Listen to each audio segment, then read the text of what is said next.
Voici une représentation simplifiée d'une cellule.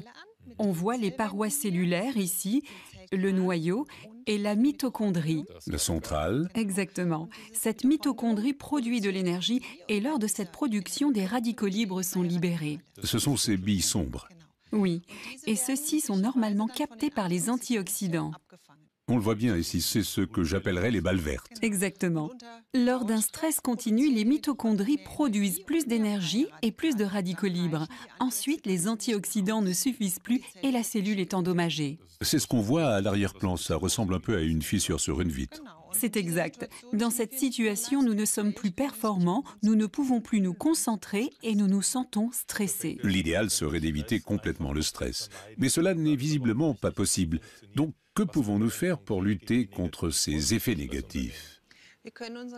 Nous pouvons fournir à notre corps des micronutriments en quantité suffisante, par exemple de la vitamine E, du sélénium, ainsi que des éléments végétaux très actifs comme la chlorophylle, le thé vert et surtout le resveratrol.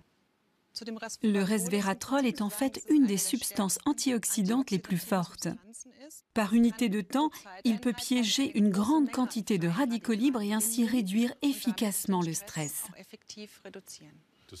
Ça signifie qu'en mangeant tout simplement tous les jours une quantité importante de resveratrol, j'aurai la pêche et je serai libéré du stress. Est-ce vraiment aussi simple ? Oui et non. Bien sûr, il est bon de capter les radicaux libres, mais nous avons aussi besoin de micronutriments en plus pour relancer l'approvisionnement en énergie.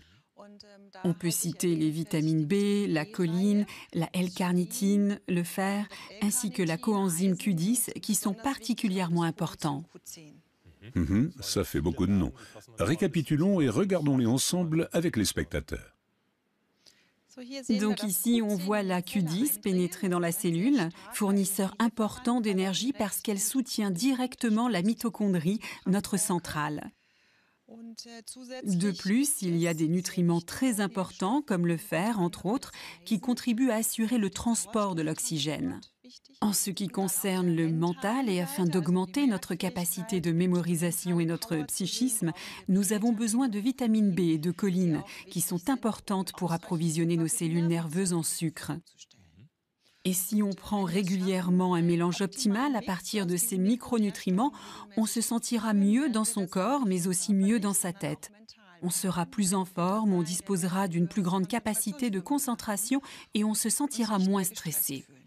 Donc c'est le mélange qui compte, le mix de tous ces micronutriments. Exactement.